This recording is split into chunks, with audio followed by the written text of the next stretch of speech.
El día de hoy vamos a tener nuestro segundo jueves de este ciclo de conferencias sobre la sociología peruana de la segunda mitad del siglo XX. Con nosotros nos acompaña Sinesio López, uno de los sociólogos más eminentes de esta generación de iniciadores de la sociología en el Perú, ¿no? De la sociología académica, estructurada me refiero. Y también nos acompaña en la mesa la estudiante de tercer año de sociología, Julieta Carrión. Ella ha llevado el curso de sociología política y ha hecho un excelente trabajo sobre Sinesio López. Entonces va a tener el primer comentario, ¿no? Espero poder dar pauta al debate y a las preguntas de ustedes. No quiero tardarme más, yo creo que la mayor parte conocemos a Sinesio, hemos sido sus alumnos, hemos gozado de sus clases, quizás algunos, los más jóvenes, todavía no. Lo dejo en el uso de la palabra. Sinesio, muchas gracias por haber venido. Bueno, Nico, muchas gracias por la presentación tan inmerecida. Bueno, esta es mi vieja casa de estudios. Yo me formé aquí en San Marcos y aquí en esta ciudad universitaria, aunque cuando era más joven gorreaba clases en la vieja casona. Pero bueno, me formé básicamente dentro de sociología política, básicamente, ¿no? Porque Julio 4, que fue mi profesor, me fue formando, ¿no? Y luego que estudié un posgrado también seguí con sociología política, ¿no? ¿Me escuchan? ¿Sí? Perdón, ya. Entonces decía que yo soy un sanmarquino de corazón, de pasión, me eduqué acá, y corazón, y San Marcos siempre lo llevo conmigo, o sea, nos formamos toda una generación de jóvenes de los 60, con todos sus sueños y con las pesadillas que vienen después. Pero entonces quisiera comenzar contándoles un poco la coyuntura política e intelectual en la que se desarrolla este libro, digamos, ¿no? Es básicamente en la década del 90, ¿no? Comienzo a escribirlo en 1991, 92, y termino en el 97, ¿no? Que se publica. Y la coyuntura entonces política e intelectual era complicada. O sea, a mí lo que más me sorprendió es que cuando Fujimori da el golpe y fue preparado para imponer una dictadura, la gente no protestó, sino más bien lo aplaudió la inmensa mayoría, 72% de aprobación. Y entonces, bueno, y él mismo se sorprendió, Fujimori, ¿no? Porque no era necesaria una dictadura, sino una dicta blanda nomás, ¿no? Y entonces fue una dicta blanda, más o menos cierto tiempo, hasta que después las presiones internacionales lo obligaron a convocar al CTI y a volver al camino, ¿no? Aunque fue siempre una década autoritaria, digamos, ¿no? Es entonces cuando se desarrolla, es una década poco que viene de turbulencias grandes, ¿no? Del terrorismo, la hiperinflación, ¿no? El golpe de Fujimori, la crisis y colapso de los partidos, ¿no? Además, en términos intelectuales, el tema no había sido desarrollado, el tema de ciudadanía entonces. Había muy poca bibliografía, casi ninguna investigación sobre lo que era la ciudadanía en el Perú. Entonces entré a trabajar el tema y la motivación era un poco, quiero saber quiénes son estos ciudadanos que aplauden o estos ciudadanos ¿qué son estos ciudadanos? ¿Qué son estas personas? Poco se había usado el término ciudadanía. Yo lo había escuchado hacia fines de la década del 40, al camarada Sinforoso Benítez, que le decía a los campesinos de la hacienda donde yo nací, no trabajen gratis para el gamonal, cóbrenle por su trabajo. pero ustedes no pueden trabajar gratis la parcela que tienen, páguenle una renta. Exijan ser tratados como ciudadanos. Yo, ese término desde entonces se me quedó un poco, ¿no? ¿Cómo es qué significa ciudadano, no? Los socialistas piuranos usaban mucho este término, ciudadano, ¿no? Entonces eran camaradas, pero bueno, y cambió mucho la cultura política mientras yo vivía allí, digamos hasta los 10, 11 años. Todos se llamaban entre ellos mi amo, ¿no? O sea, un trato jerárquico típicamente del gamonanismo, ¿no? Mi amo quiere decir mi amo, ¿no? Mi amo. Cuando llegan los socialistas y desarrollan un sentimiento igualitarista en la gente, que eran siervos de todo tipo, digo, colonios, habilitados, allegados, de todo tipo de vida. Y entonces cambió el trato y comenzaron a llamarse camaradas. Hola camaradas, hola camaradas. No, todos se llaman camaradas. Entonces, bueno, de ahí vienen mis recuerdos un poco sobre el tema de la ciudadanía. Por eso cuando escribo el libro se lo dedico a estos campesinos que yo conocí, que de mi amo, o sea, de una relación de dependencia personal, en fin, se transformaron en campesinos libres, ¿no? O sea, en realidad eran ciudadanos imaginarios, para usar un término que tanto el Jovín como yo hemos usado, ¿no? Ciudadanos imaginarios, ¿no? Porque seguían siendo siervos, pero se llamaban entre ellos camaradas, ¿no? Entonces, no habían roto todavía, digamos, su relación de dependencia personal. Seguía, el dueño era dueño de tierras y hombres, digamos, ¿no? Y la hacienda era un pequeño estado dentro del estado, ¿no? La hacienda era un pequeño estado dentro del... El Perú era eso. El Perú, que le estoy contando, es hasta el 68 como lo estoy contando. O sea, era un país de pequeños estados, haciendas, en todo el país, ¿no? Y mucho más fuerte hasta la Sierra Sur. Estoy hablando de la Sierra Norte, Piurana, ¿no? Bueno, entonces... Perdón.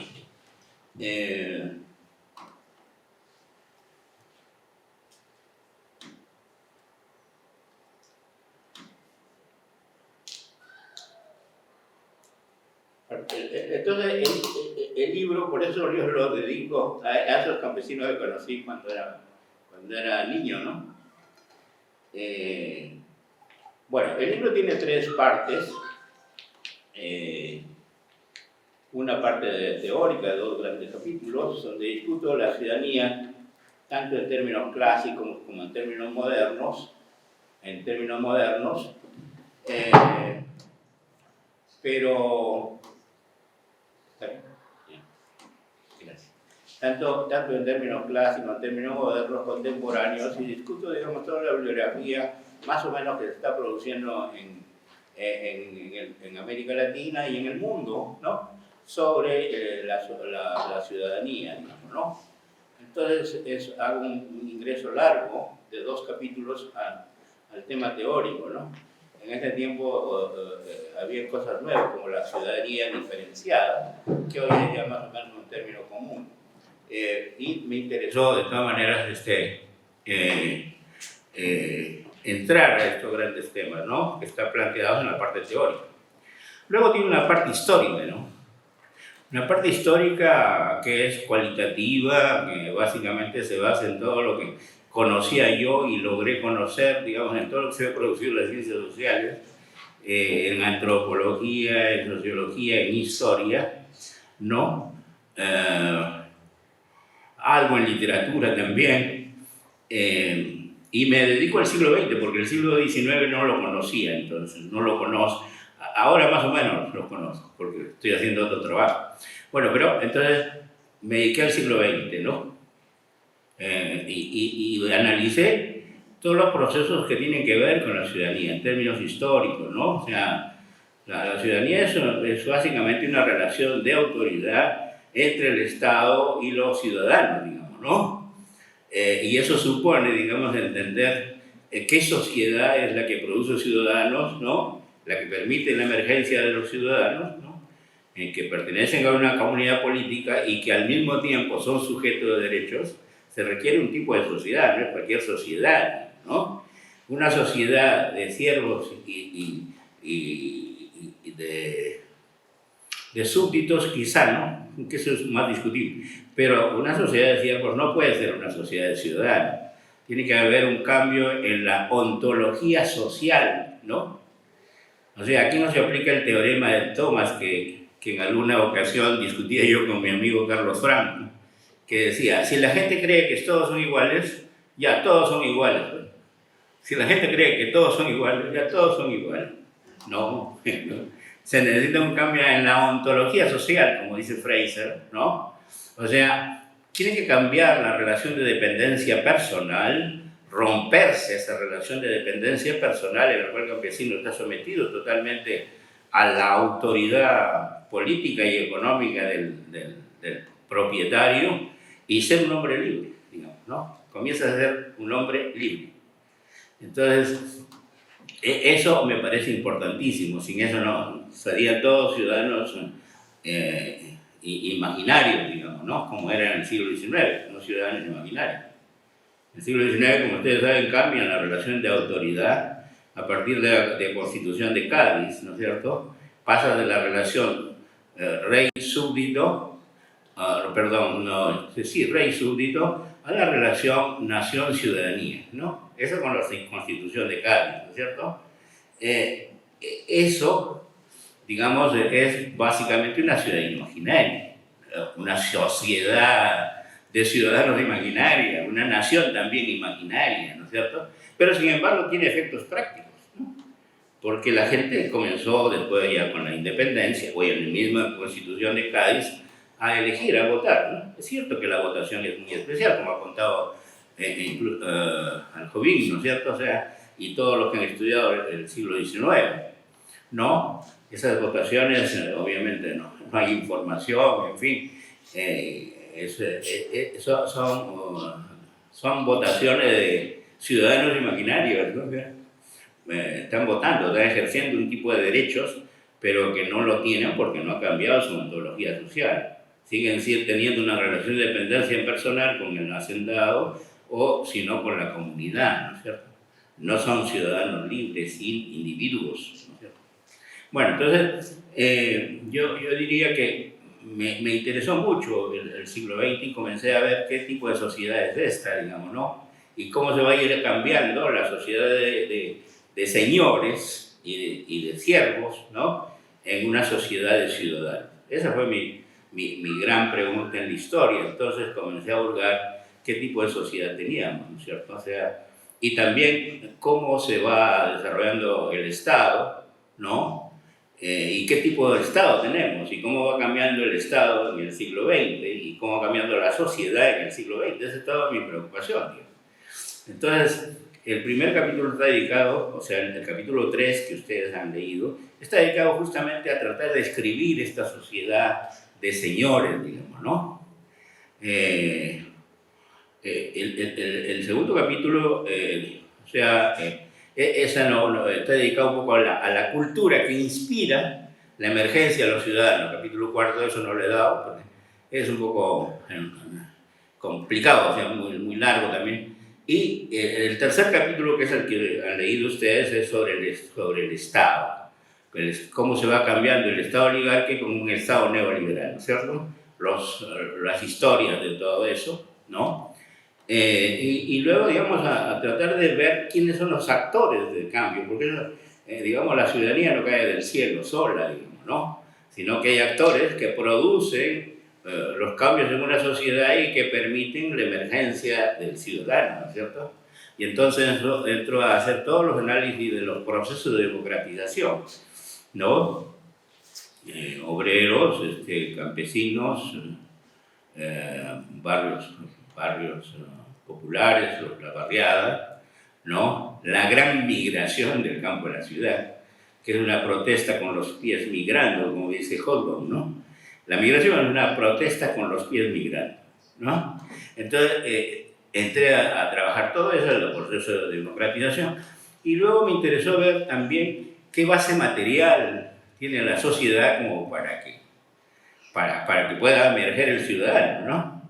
Y entonces tuve que entrar a todos los procesos económicos, sobre todo cómo se va desarrollando un mercado adentro, interno, ¿no es cierto? Pues la ciudadanía surge de un proceso de individuación, ¿no es cierto? Surge de un proceso de individuación. Y entonces, y ese proceso de individuación se desarrolla en relaciones de mercado. Las relaciones personales, de dependencia personal, se transforman en relaciones impersonales, ¿no es cierto? El mercado tiene esa virtud. El mercado tiene esa virtud de transformar las relaciones personales en relaciones impersonales, ¿no? Ese fue lo que produjo un gran cambio. Acá, en Europa, la transformación de la monarquía, como emerge la monarquía absoluta, ¿no? Como lo ha contado Perry Anderson, etcétera, y todos los historiadores que han analizado el capital comercial, ¿no? Gramsci mismo decía que Italia y Alemania no han llegado a tener un Estado unificado porque el capital comercial en estos países ha sido muy bajo. No ha sido como en Francia, en Inglaterra o en mismo España, ¿no? Entonces ahí sí se podía desarrollar la base material también de un Estado monárquico. Pero también aquí, en ese caso, digamos, el mercado fue fundamental para que vaya produciéndose, ¿no? Sobre todo, digamos, un mercado donde ya no sea solamente bienes y servicios, sino entre también el mercado de trabajo, ¿no? Entre los recursos naturales, entre el dinero, ¿no? Un capital, eso es importante, ¿no es cierto? Aunque eso se va a desarrollar con mucha dificultad en el caso peruano, con mucha dificultad. Bueno, entonces, sí, creo que básicamente es la parte histórica, ¿no? La parte histórica. Y luego viene ya una parte estructural, la tercera parte es una parte estructural, ¿no? Donde me meto a estudiar, digamos, todos los datos estadísticos, censos, para hacer, digamos, un estudio cuantitativo de la ciudadanía, ¿no? Es la parte más aburrida del libro, ¿no es cierto? Pero también la más novedosa, ¿no? Es la más novedosa porque, digamos, es difícil cuantificar la ciudadanía. Para mí era un problemón, por ejemplo, cuantificar la libertad, ¿no es cierto? Cuando yo estaba cuantificando eso, recién comenzaba a aparecer trabajos de Naciones Unidas sobre el índice de desarrollo humano, ¿no? Y si ustedes miran todos los indicadores de ciudadanía que yo uso para estudiar cuantitativamente la ciudadanía, uso como 32 variables para derechos sociales, ¿no? Como 5 o 6 variables para derechos políticos y otros, civiles menos, 4 variables, ¿cierto? Porque es complicado. Hay que tener imaginación, ¿no es cierto?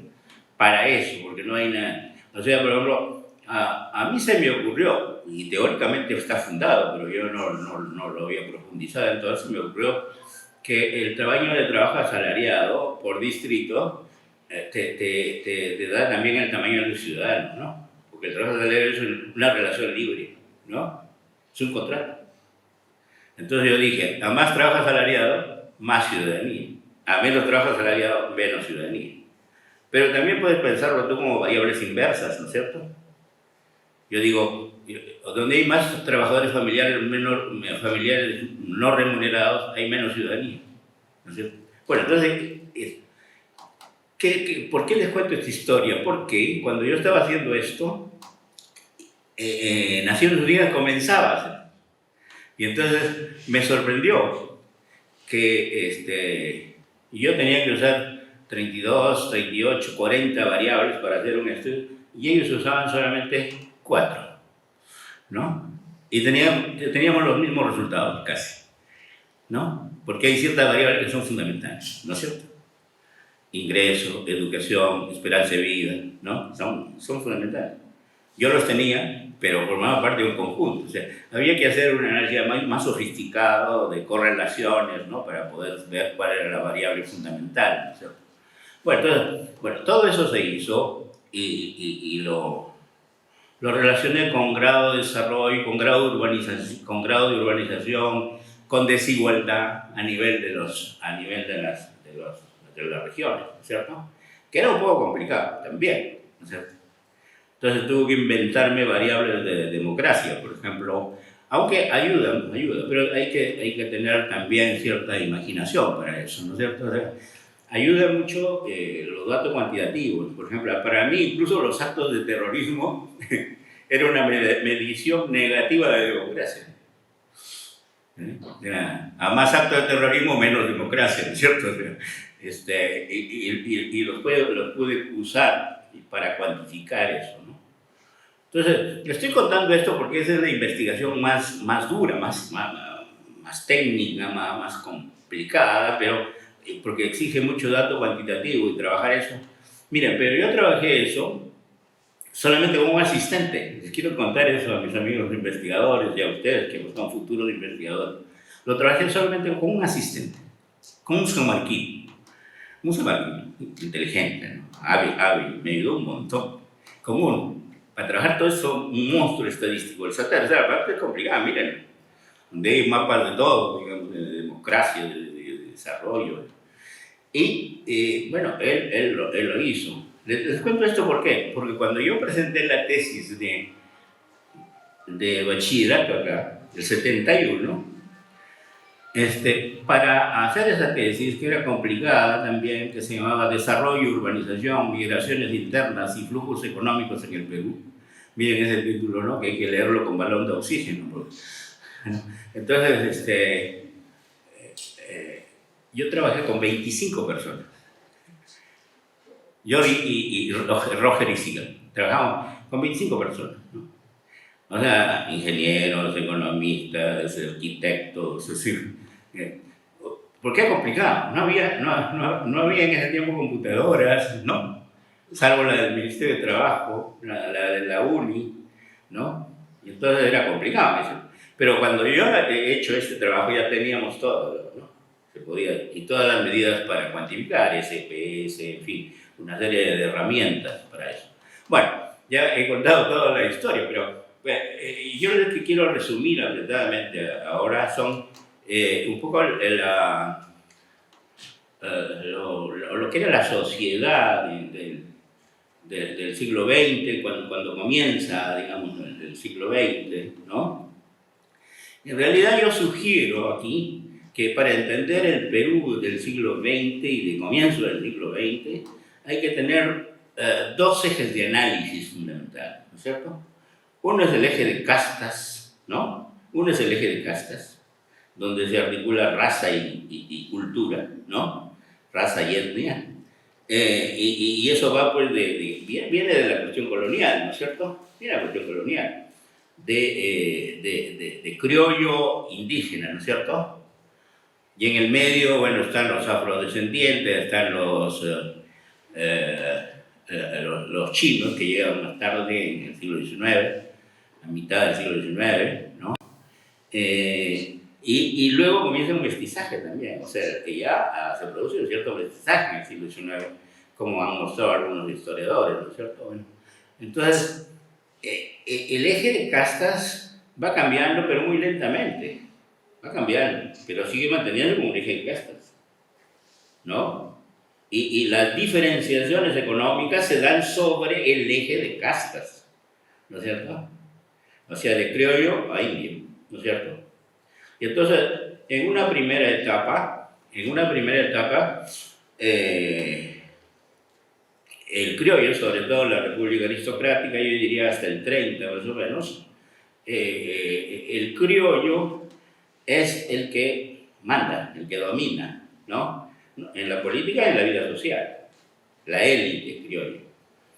Y todo el resto, digamos, está de alguna manera sometida, digamos, ¿no? O sea, el indígena, ¿no? Es básicamente entonces una relación de casta, ¿no es cierto? Es una relación de casta. Y la migración que comienza a haber, ya en el siglo XX comienza a acelerarse un poco, esa migración produce acriollamiento. O sea, el migrante que llega se acriolla.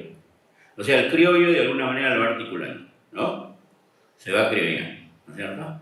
Y ese proceso yo creo que dura hasta el 40. Si uno mira el censo del 40, ahí cambió todo, ¿no? En el 40 ya la migración es mayor y se inicia lo que Aníbal Quijano ha llamado cholificación, porque es una migración masiva, sobre todo el 50 y 60, es una migración masiva. Yo llego en ese tiempo, yo llego el 55, ¿no? Formo parte de eso y vengo a estudiar allí, no sé. Entonces, formo parte de esa migración masiva.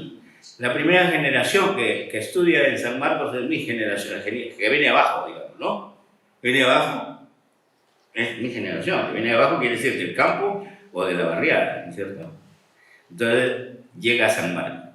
Y aquí nos encontramos con la élite que estudiaba en San Marcos en ese tiempo.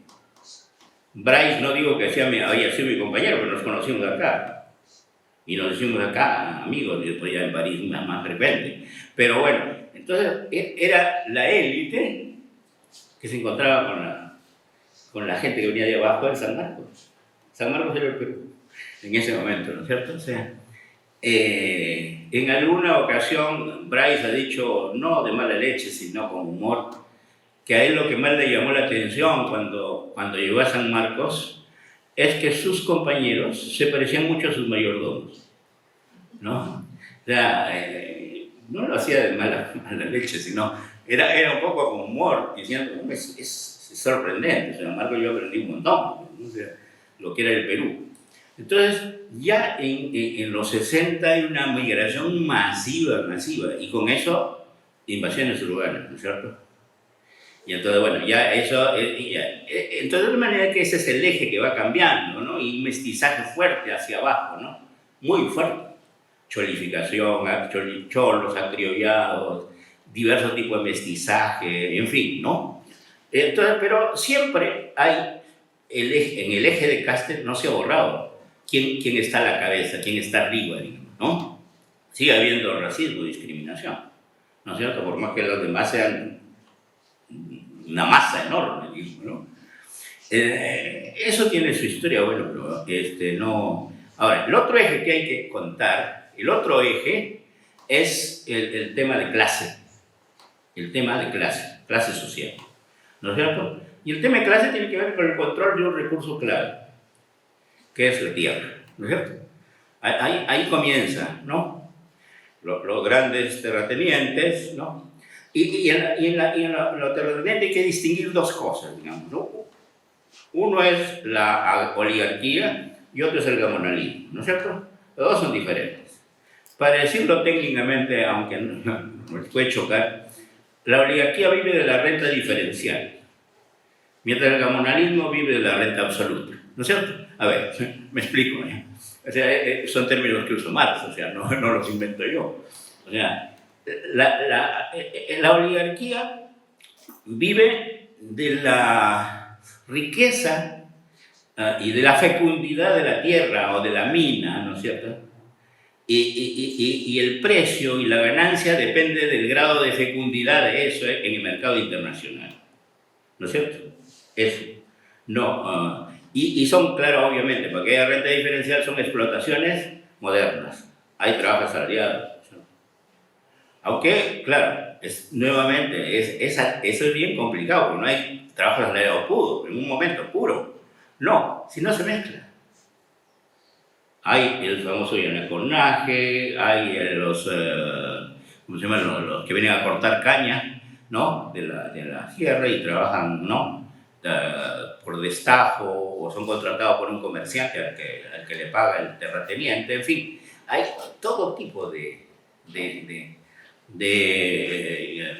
trabajadores intermedios entre el propietario moderno de la tierra y el obrero, ¿no es cierto? El algodón es más el llanaconaje es más en algodón y los, ¿cómo se llama este término? Se me acaba de ir. El alemán ya me está ganando la batalla, creo. Bueno, entonces, estos son sobre todo en la caña de azúcar, ¿no? Y lo que encontró Julio Kotler y Felipe Portocarrero es que el salario de los obreros azucareros era la mitad de los obreros cañeros. ¿Por qué? ¿no? ¿Por qué? Por el yanaconaje. El yanaconaje, de alguna manera, el yanacona, él mismo tenía su parcela y se alimentaba, ¿no? Bajaba el precio de la reproducción de su fuerza de trabajo, y entonces el propietario pueda pagar un salario menor. Por eso es que se explica que sea la mitad, ¿no es cierto? Bueno, entonces se dan cosas complicadas, pero lo interesante aquí es que comienza a surgir esta relación de trabajo asalariada que ya había aparecido en el siglo XIX, en fin, ya había, pero digamos aquí entra con fuerza, ¿no? Porque lo que pasa a comienzos del siglo XX sucede una cosa inédita, ¿no es cierto? La élite política y económica tienen la dirección del país en sus manos por primera vez en la historia, ¿no es cierto? Lo del 72, eso fue, digamos, una lucha dura que Pardo era político y era un gran terrateniente, ¿no es cierto? Él comerciaba tuvo una empresa de compra-venta de chinos, ¿no? Fue financista y fue terrateniente, porque se casó con la Barreda, que era de la familia más rica del Perú, y entonces con eso pudo comprar Tumbán, ¿no es cierto? Entonces se transformó en un gran, pero era un político. No creo que con todas las virtudes como las cuenta exageradamente mi amiga McKeevoy, ¿no? Pero sí, yo creo que pudo luchar por el poder, pelear con los militares. O sea, eso es lo interesante de la segunda mitad del siglo XIX, ¿no es cierto? Que conocen muy bien a Cristóbal, ¿no? Es que la élite entra a pelear por el poder contra los militares. Y le gana algo la batalla, porque llega a elegir el primer presidente, pero en medio de una resistencia brutal, ¿no? De los mismos militares, ¿no es cierto? Bueno, entonces, pero no logran tener todo el poder. Aquí en el 20, por primera vez se tiene el poder político y el poder económico. Entonces, comienzan a construir el Estado. Es el primer Estado que se construye, porque el siglo XIX no lograron construir un Estado. Es un desastre. Bueno, eso sí lo he trabajado muy bien, he estado viendo. Ahora va a salir un trabajo grande, estoy terminando justo un trabajo grande que se llama Estado, Democratización y Democracia. Y me meto con el siglo XIX y XX. No es un libro de historia, por si acaso. No es un libro de historia, es una lectura de la historia a través de los tres procesos, ¿no? Estado, democratización y democracia. Y para eso escojo las 5 coyunturas críticas del Perú. 2 internacionales, la independencia y la guerra con Chile, y 3 nacionales, la del siglo XX, ¿no? La del 20, 30, la de Velasco, y luego la de Fujimori, terrorismo y hiperinflación, ¿no es cierto? Entonces ahí estoy viendo ya otra cosa, ¿sí? Pero por primera vez en la historia, en 1895, que triunfa Piérola frente después de la guerra de enfrentamiento, donde hubo 2000 muertos, no fue cualquier cosa, ¿no? Entonces triunfó Piérola, lo eligieron presidente de la República, los civilistas y los demócratas, y toda la élite se unificó, la élite económica y política. Entonces pudieron dar origen a 2 cosas que son fundamentales. 1, el Estado, la organización del Estado. Y 2, un modelo de desarrollo agro-minero exportador, ¿cierto? Agro-minero exportador, que es básicamente el eje de clases donde se desarrolla, ¿no? Porque obviamente ahí hay relaciones de asalariado, de trabajo, digamos, con mucha presencia del capital extranjero, los llamados enclaves, ¿no? Por Cardoso. Entonces, y se va desarrollando mucho la relación obrera, la relación de obreros, sobre todo, digamos, en la agricultura, la exportación, en la minería y en el petróleo también, digamos, ¿no? Entonces, esos son los primeros obreros rurales y luego obreros básicamente de los sectores de exportación, digamos, y son relativamente importantes, sobre todo en la caña, ¿no es cierto?, en la caña de azúcar, ¿no? Ahora, como les decía, llegar a un trabajo asalariado puro es muy complicado, hay siempre tránsitos difíciles, pero ya te estás moviendo en una relación de clase. Entonces, se articula siempre, digamos, ahí es donde comienza a articularse clase y casta. clase y casta. O sea, de todas maneras, la gran oligarquía, ¿no? Son élite criolla, blanca, ¿no es cierto? En la República Aristocrática, si ustedes tienen una foto de cualquier gabinete de la República Aristocrática, no hay ni un cholo, ¿no? Un mestizo, tampoco mestizo, digamos, ¿no? Es criollo, total, ¿no? Con sus aritas y todo. Pero no digamos, es el dominio de esta élite criolla en lo político y en lo económico. La República Aristocrática fue eso. Y claro,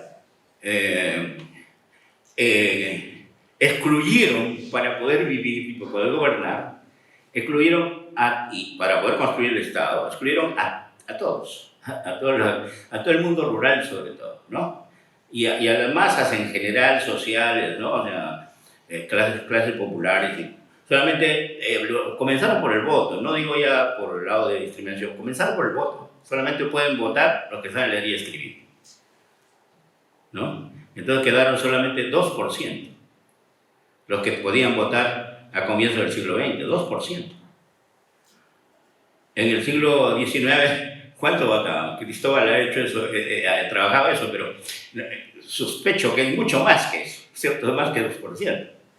O sea, en el siglo XIX, más o menos entre 8 y 10% están votando, ¿no es cierto? Y en cambio aquí comienzan a votar 2%. Quedaron excluidos todo el resto. Out. Entonces, eso fue ya, del saco fuera, ¿no es cierto? Pero también obviamente había un control y también así, digamos, pero un control de las otras élites urbanas, de las otras clases populares urbanas, que comenzaron ahí también un proceso de contestación, ¿no? De luchas, en fin, ¿no? Bueno, pero se organiza ahí la clase, nuevamente la clase y la casta se fusionan. Eso yo creo que habría que verlo cómo va variando. No voy a entrar con detalles, digamos, a dar las cifras estadísticas que más o menos se presentan en el capítulo 3 sobre el número de trabajadores, propietarios, el tipo de explotación. Una cosa que me llamó la atención, sí, es que en los censos, en los trabajos, incluso en el SIDA, el trabajo del SIDA, no aparece claro el trabajo de servidumbre, ¿no? Que sí lo puede sacar en el censo del 40, ¿no? O sea, es sorprendente, ¿no? En el 61 no se tenga claro más o menos la relación de servidumbre y cuánta población era, ¿no?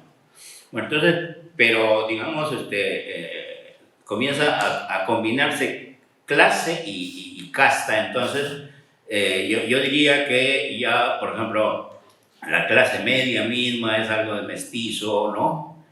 Y, digamos, a los de abajo es básicamente cholos, indios, criollos. Hay criollo popular también, ¿no es cierto? El criollismo popular, ¿no es cierto? El negro, en fin, ¿no? Y todos los que han nacido en la ciudad, los mestizos que han nacido en la ciudad ya. Entonces, todo eso, digamos, se va mezclando ya también con clase, ¿no?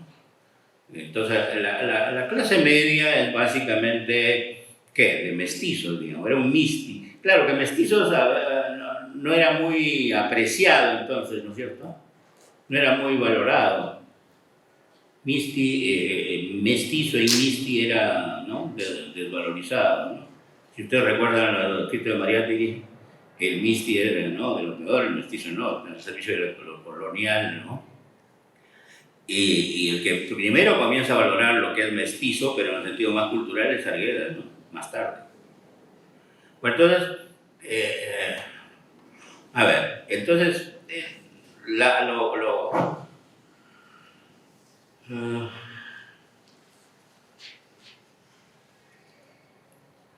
ahora, por el lado del gamonalismo, digamos, entonces, los propietarios de la tierra, que la explotan modernamente, son los oligarcas, y los que explotan la servidumbre en relación de trabajo personal, relación de dependencia personal, son los gamonales, ¿no?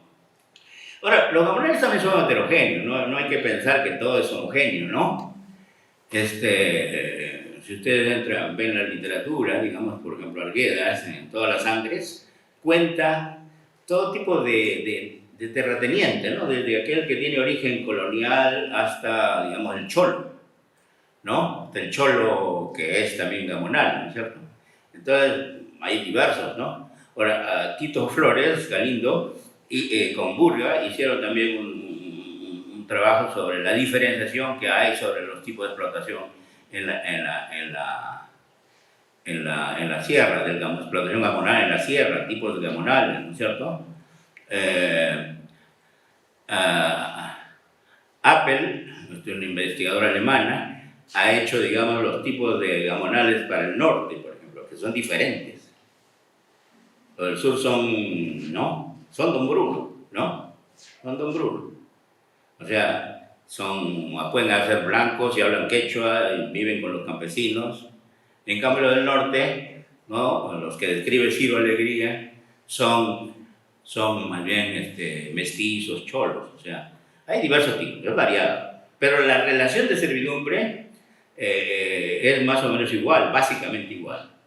Aunque, digamos, es probablemente mucho más discriminatoria, más fuerte la del mundo indígena que la del mundo cholo, norte, que fue castellanizado muy temprano, ¿no?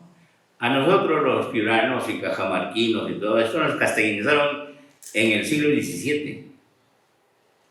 En el siglo XVII. Ahí comenzamos a hablar el español, ¿no es cierto? Y yo aprendí un español viejo. Cuando yo vengo a estudiar a Piura, a mí no me acaban el pelo por hablar techo, sino por hablar un castellano viejo, del siglo XVII. Digo, ¿qué estás hablando? Y entonces, un cura salesiano que era español me dice, bueno, ese es tu español es el que hablaba el arcipreste Pérez de Ita, o sea, el viejo español, ¿no es cierto? O sea, entonces, eso es diferente, ¿se dan cuenta? El tipo de relación, ¿eh? Porque ya estás más o menos en un mundo relativamente homogéneo en términos culturales, que en el caso del sur, aunque hay gamonales que hablan quechua y viven como quechua, como Don Bruno, ¿no? De Arguedas. Entonces, y ya hay también Don Fermín, ¿no es cierto? O sea, aquellos gamonales que se transforman en empresarios tímidos, ¿no? Ahora, bueno, por ahora dijo eso de las clases, simplemente le doy las orientaciones generales. Ahora, quisiera entrar con más precisión a lo que es el Estado, ¿no es cierto? El Estado, y ver los cambios que han habido en el Estado, ¿no? Y qué caracterizan a cada una de las formas de Estado. Bueno, como yo le decía, primera vez que tenemos Estado es a comienzos del siglo, ¿no? Porque comienza con la institucionalización del ejército, la élite, llama a la misión francesa para que institucionalice, para que más o menos forme a los militares, y entonces los militares se desarrollan institucionalmente bajo las órdenes de los civiles, ¿no es cierto? Y bueno, se reduce el personal parcialmente y se le profesionaliza, en fin, se le da el monopolio de la fuerza que no es, que es simplemente nominal, son 6.000 personal del ejército que va a tener monopolio en todo el territorio, o sea, no alcanza, pero al menos ya tienen como función eso, ¿no es cierto? Tener el monopolio de la fuerza, ¿no es cierto? Y va a haber siempre resistencia, o sea, ahora, bueno, y ese Estado es básicamente un Estado patrimonial, ¿no? Es un Estado patrimonial. ¿Qué quiere decir con Estado patrimonial? De acuerdo a la definición bebberiana, recuerden ustedes, ¿no? De la apropiación de lo público y su manejo como si fuera un asunto privado, apelando a un derecho, ¿no? ¿A qué derecho podían apelar, ¿no? Bueno, digamos, bueno, podías apelar a la tradición, ¿no es cierto? yo sé cómo manejar las cosas, lo saben, ¿no? La experiencia, en fin, ¿no? Pero, digamos, apelas a un derecho. Por eso Basadre le decía, en realidad aquí no es un problema de patrimonialismo, en el Perú lo que hay es más sultanismo, ¿no? Pero cuando yo quiero mantener el término patrimonial en ese sentido, de apropiación de lo público, y manejarlo como si fuera un asunto privado, apelando a un derecho, porque de alguna manera esa élite, fíjense ustedes, incluso la del 20 que llega a formar el Estado nuevo, en fin, siente que solo ellos pueden administrar el Estado. Solo ellos pueden administrar el Estado. Sucede como ahora, ¿no es cierto? Que creen que todos los que reconstruyeron el Estado neoliberal son los únicos que pueden manejar. Y que otro que llegue, chao, golpe, ¿no es cierto? O sea, no. Esto lo pueden ver, es muy interesante si ustedes lo siguen, ¿no? Esta tesis que estoy señalando, ¿no? Ellos creen que ellos solos lo toman. Y toda la República Aristocrática fue eso. Podían competir entre ellos. Competían entre ellos para llegar al poder, en fin, pero ellos eran los únicos que manejaban el Estado, ¿no? Y lo trataban como si fuera su hacienda, ¿no es cierto? Entonces, solamente ellos, hasta 1919. Cuando había algún díscolo, que fue Leguía en 1908, o sobre todo Billinghurst, ¿no? Billinghurst, que fue el primero en apoyar la huelga la lucha por las 8 horas, lo echaron. Llamaron a Benavides, coronel, para que no lo votara a Billinghurst. Le dijeron hasta un año y ya más hay elecciones y volvemos nosotros, ¿no es cierto? Pero después ya Leguía vino el 19 y entonces ahí es otra cosa, ¿no? En realidad, esta coyuntura del 19-20 es interesante porque, bueno, ahí comienza, no cambia el estado patrimonial, pero comienza a abrirse 3 rutas bien diferentes para el país, y queriendo cerrar la sociedad de señores y el estado de señores. ¿Cuál es? La ruta burguesa de Leguía, ¿no? La ruta nacional popular, que aparece también en esa década, con Ayala Torre, y la ruta del socialismo indoamericano de Mariátegui, ¿no? Son más o menos, y articulan. En un primer momento, fíjense, trabajaron muy juntos. Del 19 al 23, Leguía trabajó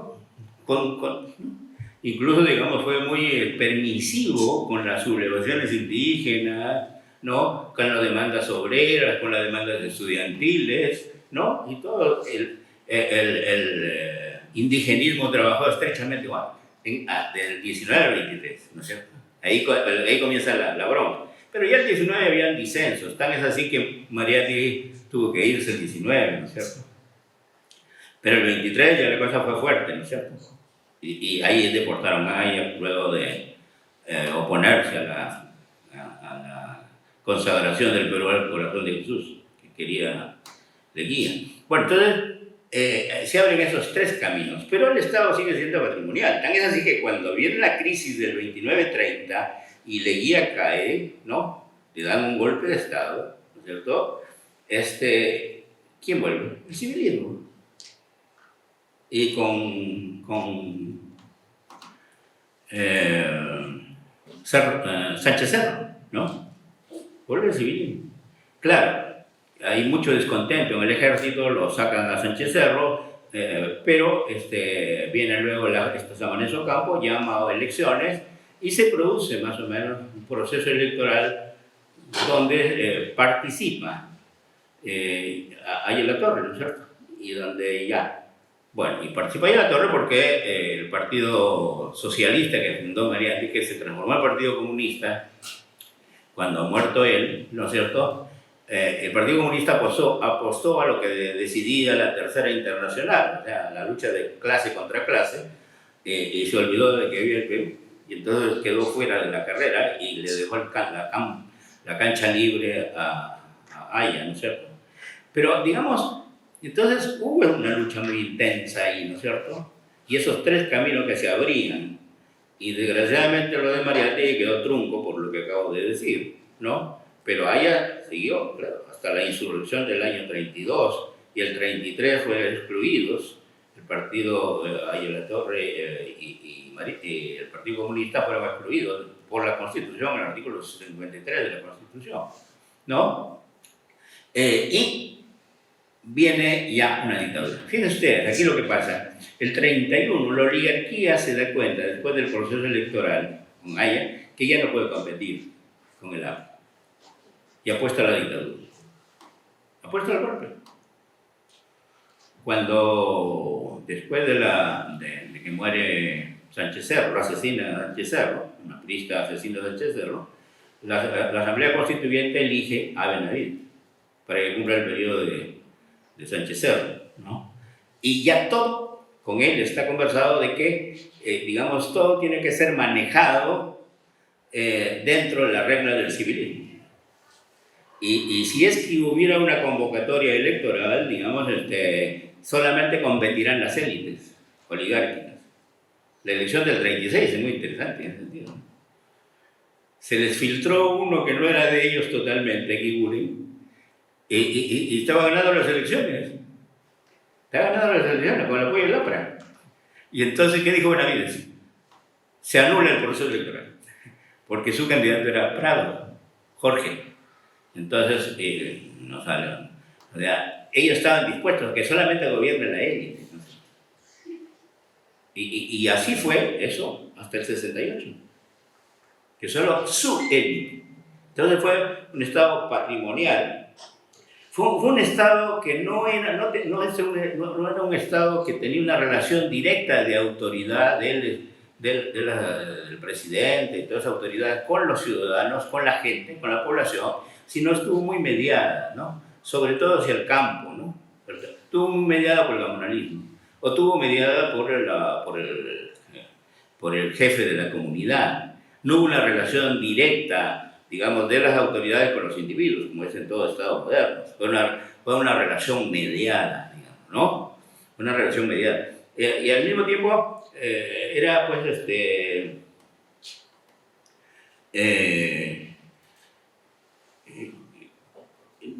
como ya lo señalé,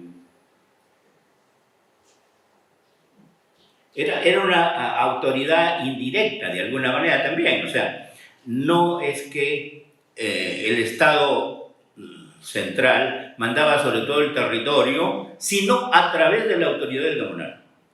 A través de la autoridad del gamonal. Que el gamonal, o la hacienda feudal gamonal, era, como ya les dije, un pequeño Estado dentro del Estado. Les cuento historias que yo conozco y las viví. Si había un campesino de una hacienda vecina en una comunidad que cometió un delito, asesinó a alguien, en fin, y no quería ser apresado, se metía a la hacienda. Metía a la hacienda. ¿Y qué decía el gamonal? Es mi propiedad privada, es mi fuerza de trabajo, es mi trabajador. Y la policía no entraba.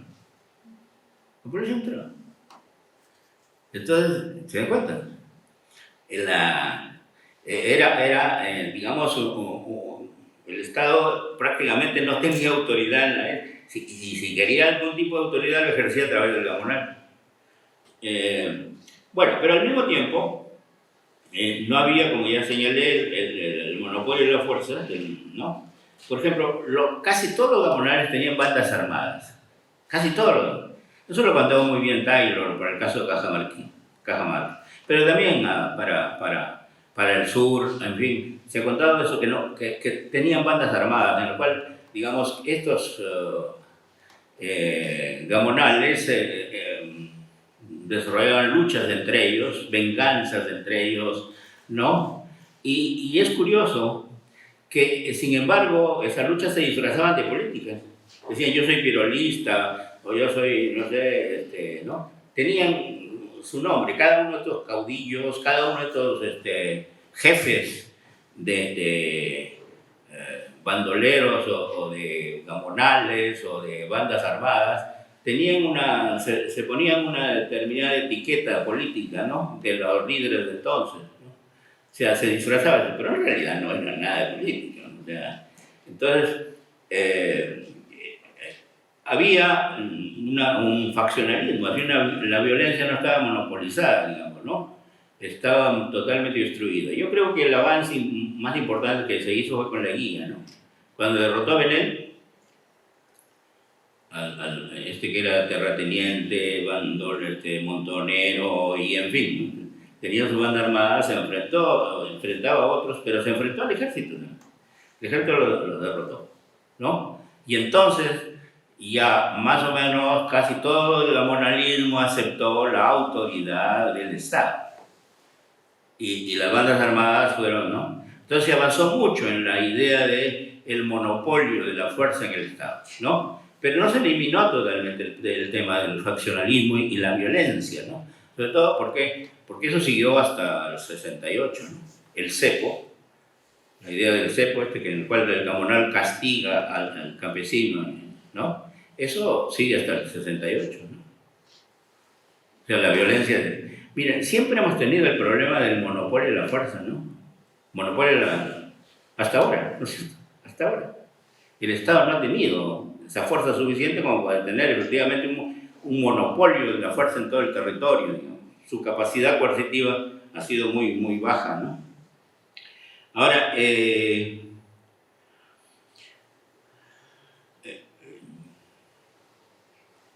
una cosa que yo no trabajé en el libro y que me hubiera gustado, ¿no?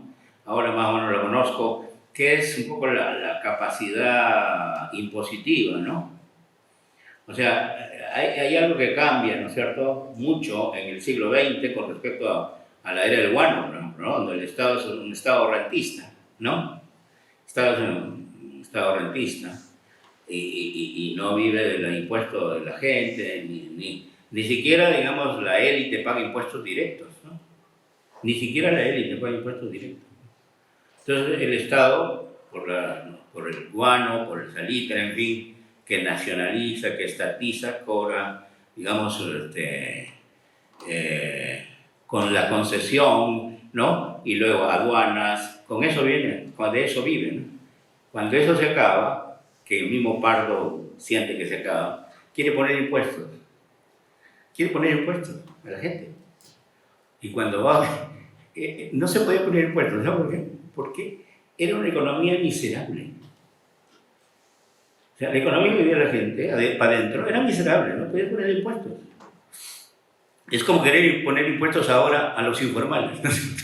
O sea, no podría. Entonces, no pueden. Y claro, hay informales que pueden pagar, pero no son muchos, ¿no? ¿Cuántos son los que pueden pagar? Un 20%, un 50% no puede pagar. Bueno, entonces, igual en ese tiempo, entonces no había un impuesto que pagara a la gente. Y en el siglo XIX eso fue catastrófico, ¿no? Porque los únicos que pagaban impuestos directos hasta el año 54 fue campesino indígena, el tributo indígena, que llegaba entre 47 y 50%. ¿Cierto? Y de eso los militares se consumían todo, casi todo. O sea, militares consumían el 50% del presupuesto, ¿no? Bueno, pero en ese momento el tributo, la élite no pagaba, ¿no? Y más bien cuando hubo el guano ya según un proceso de corrupción enorme. Bueno, pero aquí comenzaron a pagar impuestos directos recién en 1914. Y todos los impuestos fueron impuestos al consumo, a partir de 1920, impuestos al consumo. Pero que, bueno, algo era algo, digo, y luego las aduanas, ¿no es cierto? O sea, esa era más o menos la tributación. Eso va cambiando después, ¿no es cierto? Pero me parece que la capacidad impositiva del Estado oligárquico era también muy pequeña.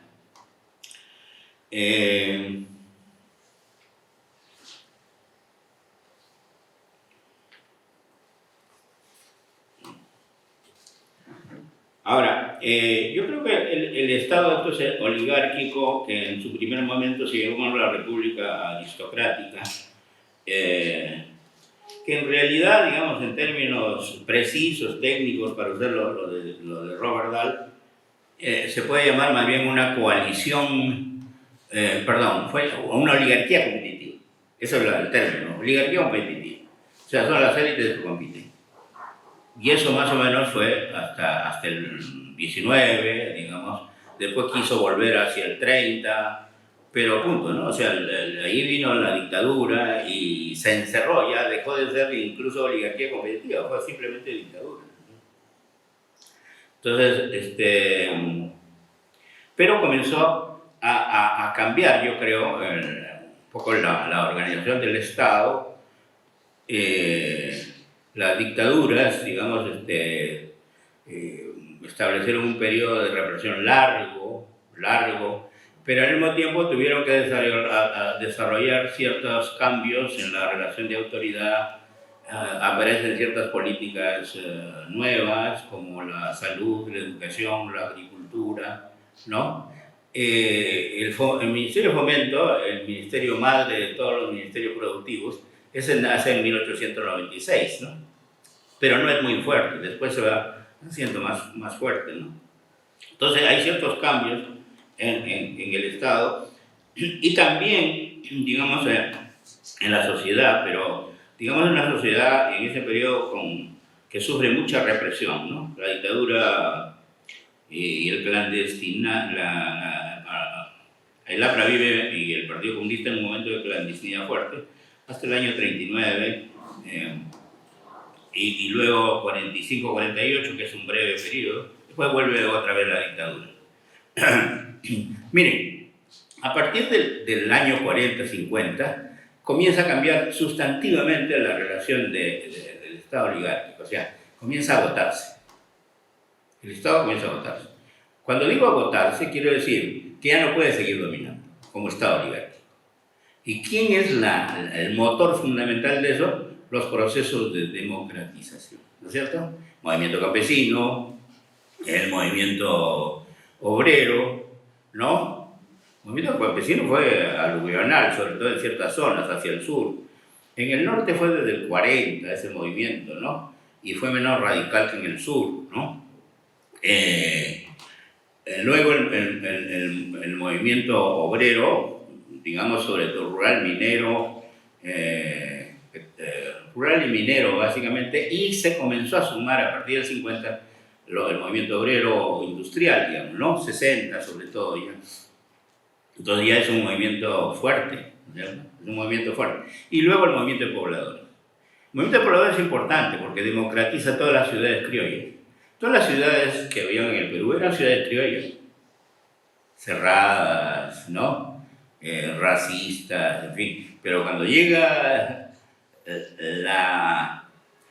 digamos, esta enorme avalancha de migrantes y la invasión, que son básicamente invasión de tierra del Estado, o también privadas, algunas que eran dudosamente privadas, y entonces comienza la movilización, la democratización de la ciudad.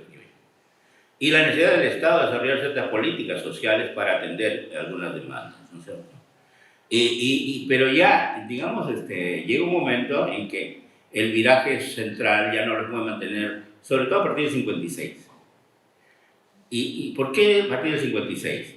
56 hay un viraje interesante, porque hay una coalición entre la oligarquía y el APRA, que se llama la convivencia, ¿no? Entonces, esa coalición fue hecha, digamos, bueno, ahí se discute mucho, ¿es traición? ¿Qué es?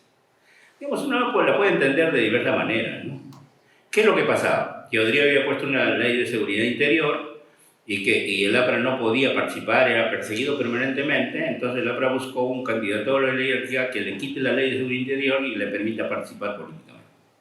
Lavalle, que era el candidato a la oligarquía, y de Odría no quiso, no dijo que no tenía esa posibilidad. Prado dijo, sí, yo te doy todo.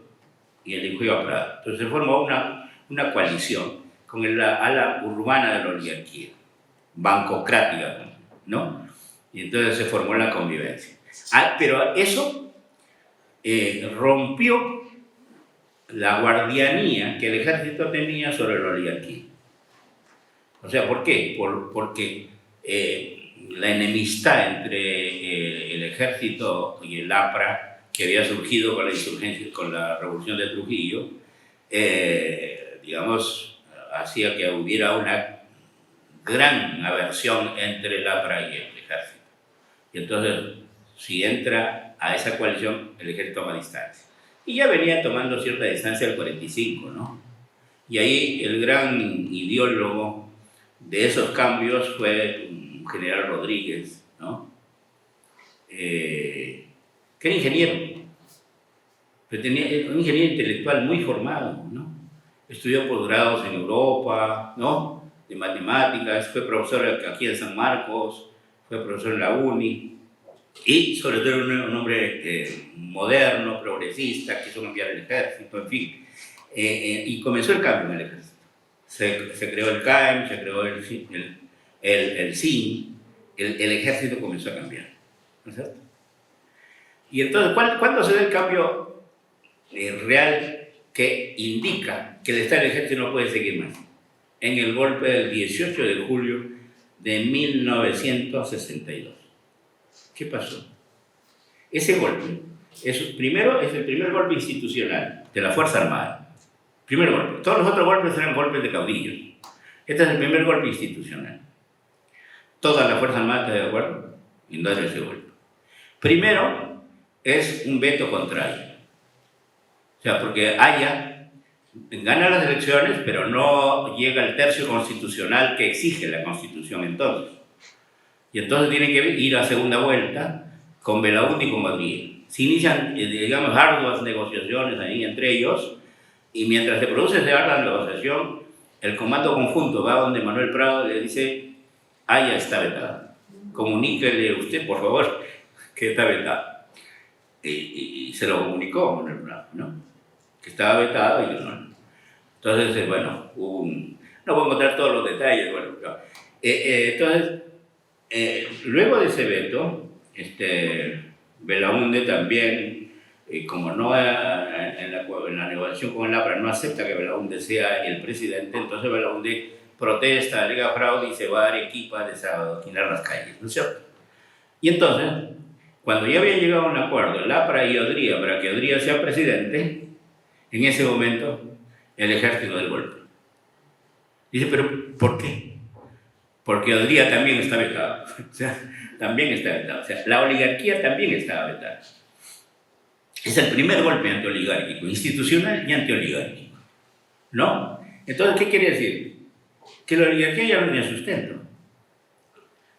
Que el Estado oligárquico no podía mantenerse. Si quien debe mantener el Estado toma distancia de ella, ya no puede. Entonces, pero todavía, fíjense, ¿qué es lo que hace el ejército? Apuesta a que sean las fuerzas reformistas las que sigan la reforma. Entonces apuesta que Belaúnde y la democracia cristiana de alguna manera hagan coalición y gobiernen, ¿no? Apostaron a eso. Apostaron a eso. Y efectivamente, Belaúnde y a la democracia cristiana ganaron las elecciones del 63. Y los 100 primeros días fueron días de cambio interesantes.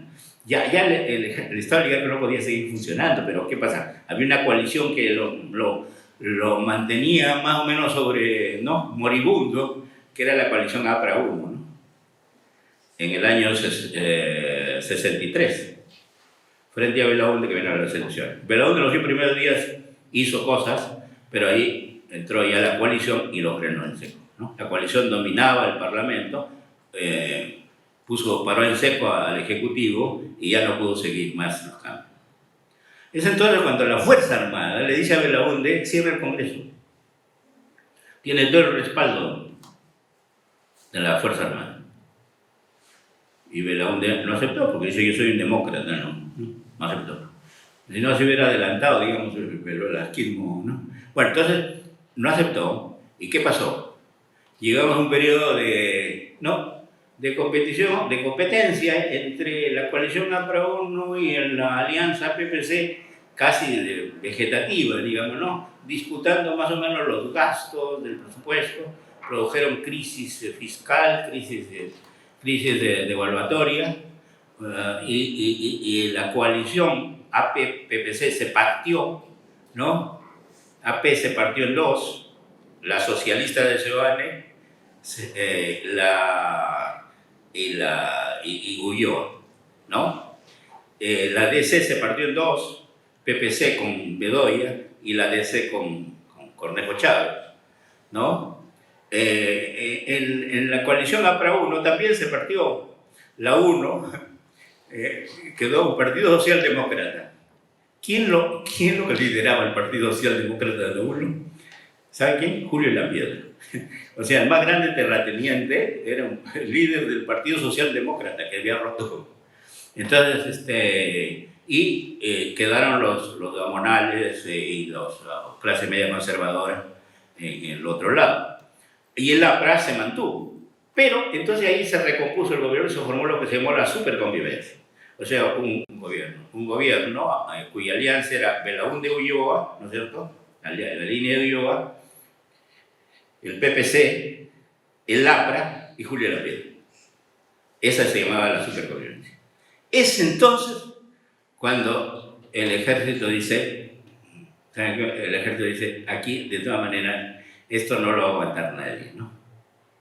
O sea, ellos dan el golpe porque piensan, creen, su golpe fue preventivo, la revolución militar fue preventiva, tuvo un carácter preventivo, ¿eh?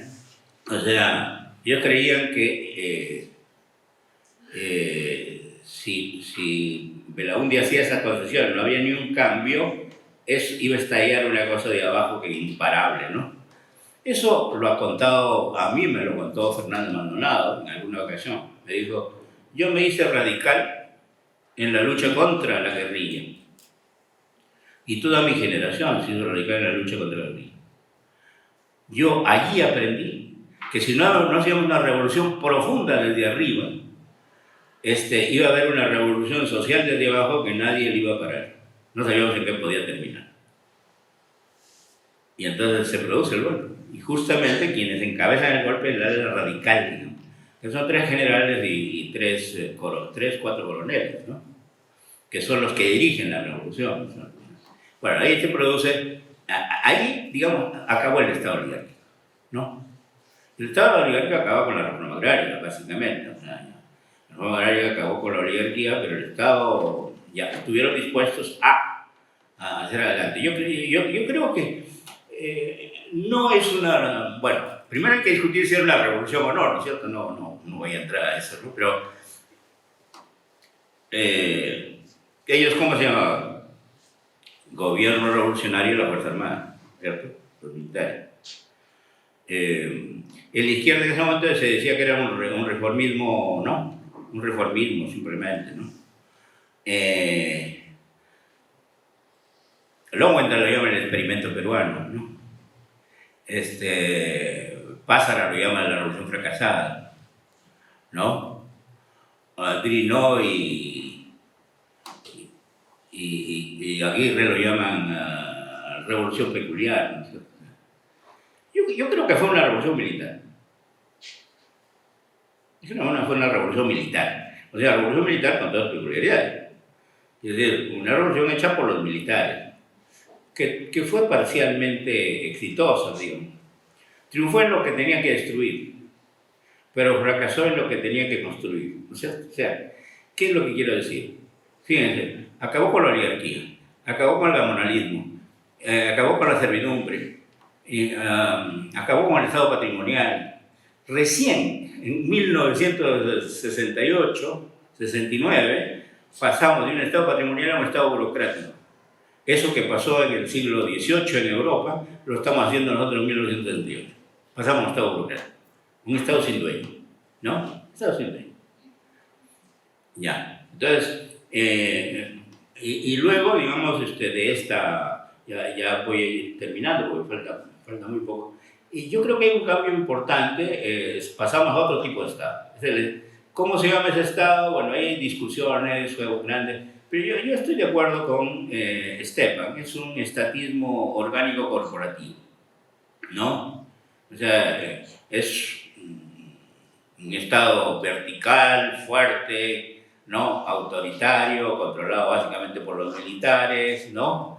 Y que quiere relacionarse con la sociedad corporativamente, directamente con la clase social, anulando todo tipo de representación. Es antipartido, ¿no? Entonces no acepta el tema de representación.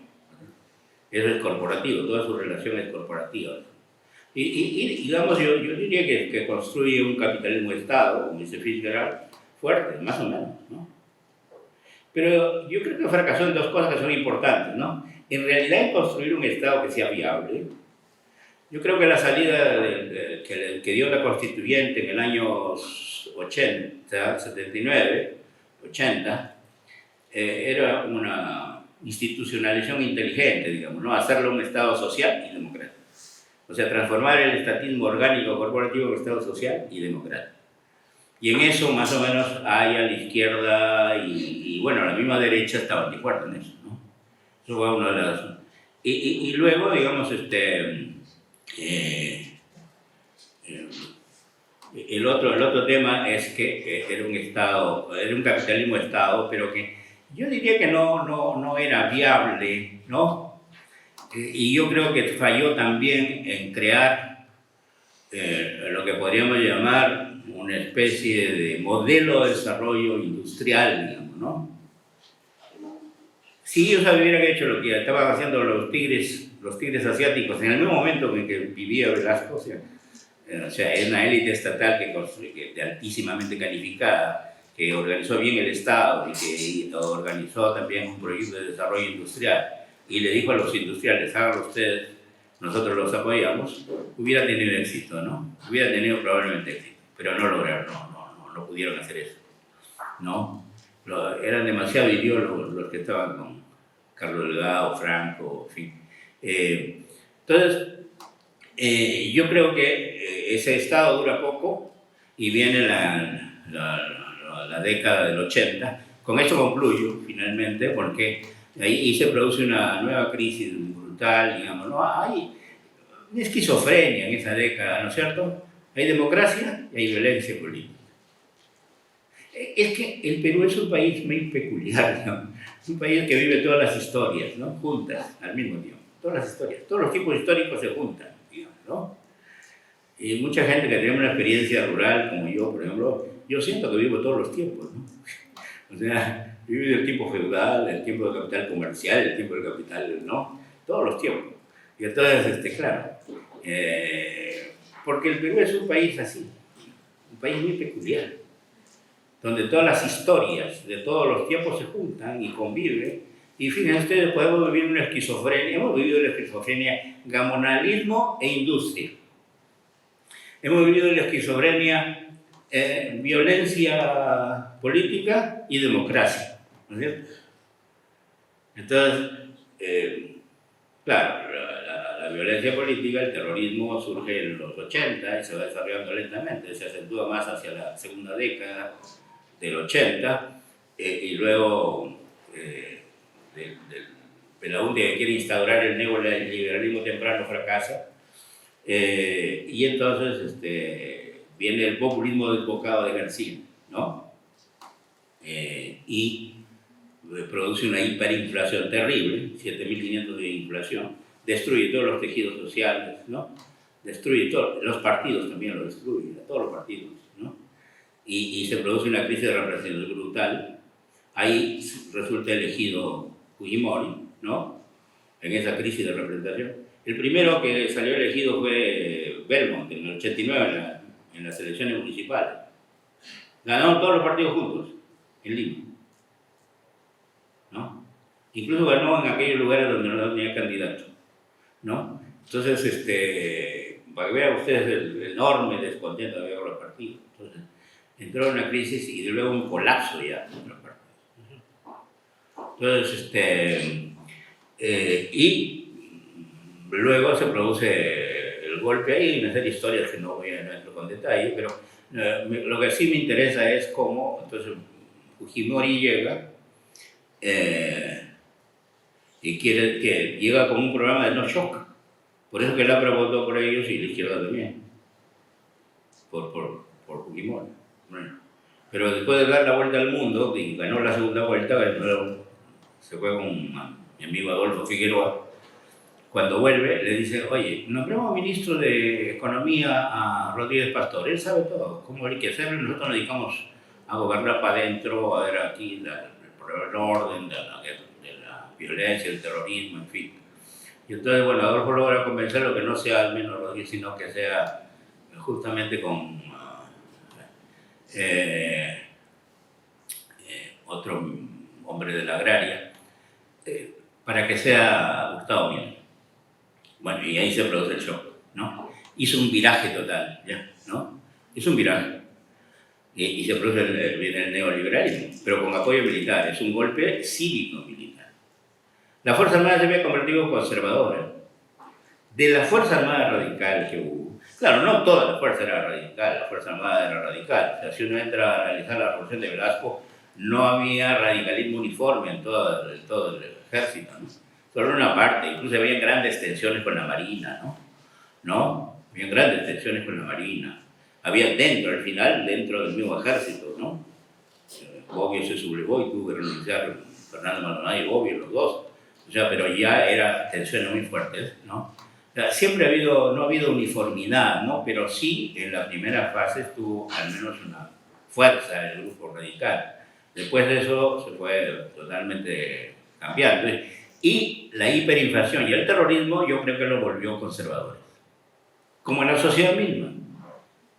El terrorismo, la hiperinflación, en fin, todo lo que pasó en esa década fines, convirtió al Perú en un país conservador. Uno de los más conservadores de América Latina. Bueno, entonces,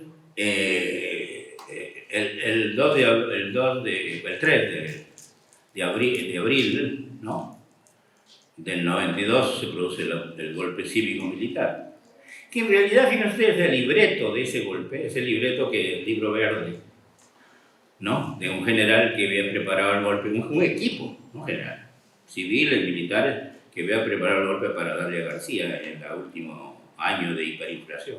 Y entonces lo asumió Fujimori, ¿no? Y entonces se sumaron los tecnócratas y vino el Estado neoliberal. La peculiaridad del Estado neoliberal es que vuelve a ser un Estado neopatrimonial. O sea, ese Estado sin dueño que había construido Velasco, nuevamente vuelve a ser, por el diseño que tiene, ¿no? El diseño que asume el Estado, el diseño constitucional, ¿no? El Estado es subsidiario del mercado y de los empresarios, ¿cierto? Y eso se traduce en el diseño organizativo.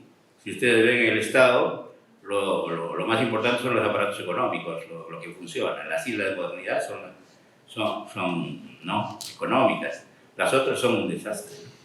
Bueno, entonces, se produce el Estado neoliberal.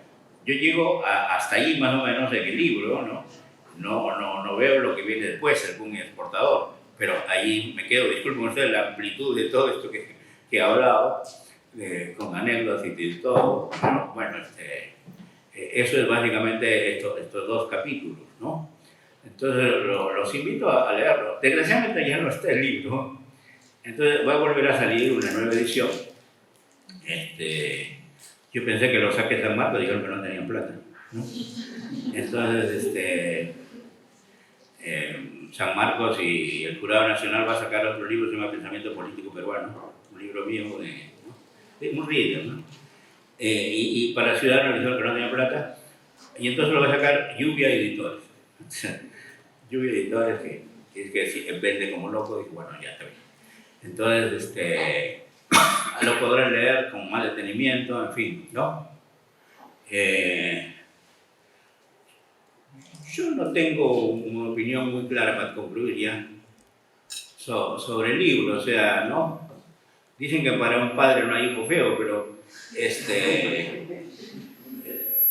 no puedo decir yo, no tengo un juicio real, pero sí efectivamente me produjo alguna satisfacción de haber pensado cosas, ¿no? De haber pensado algunas cosas que permitían entender el Perú del siglo XX, digamos, más o menos, quizá en forma diferente a otros amigos míos que yo aprecio mucho, ¿no? Pero bueno, es mi visión. Bueno, muchas gracias.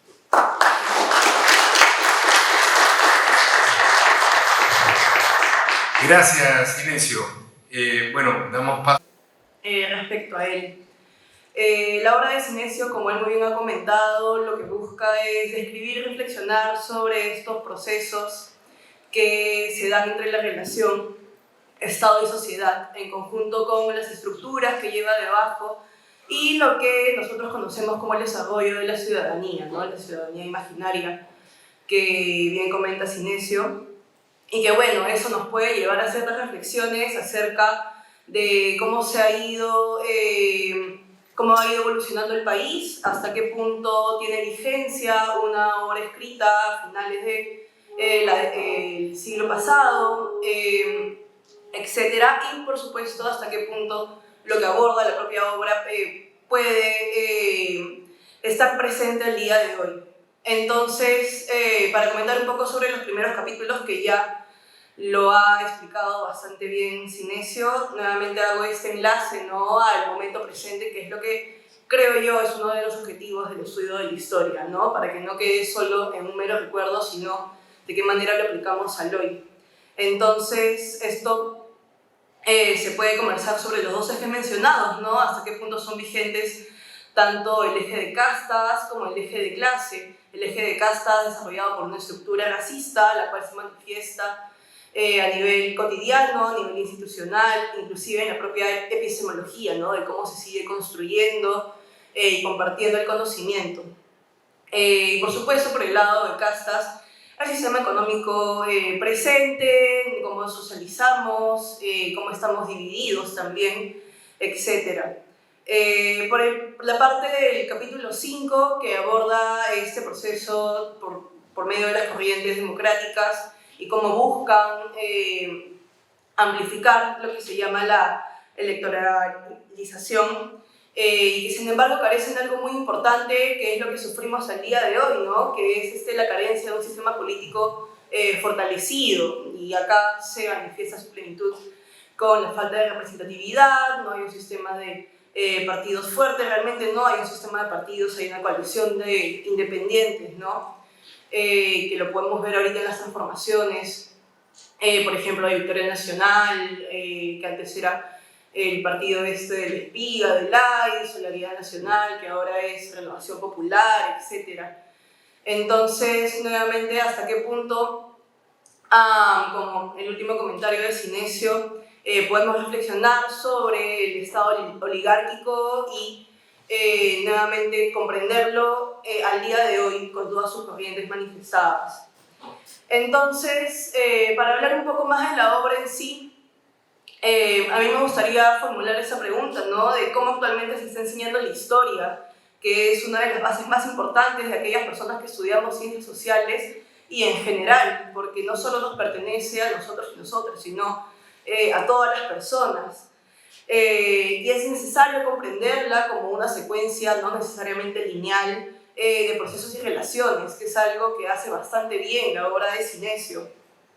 Además del análisis contextual con el presente, la revisión de patrones pasados y una construcción también colectiva de qué es lo que estamos buscando respecto a esto.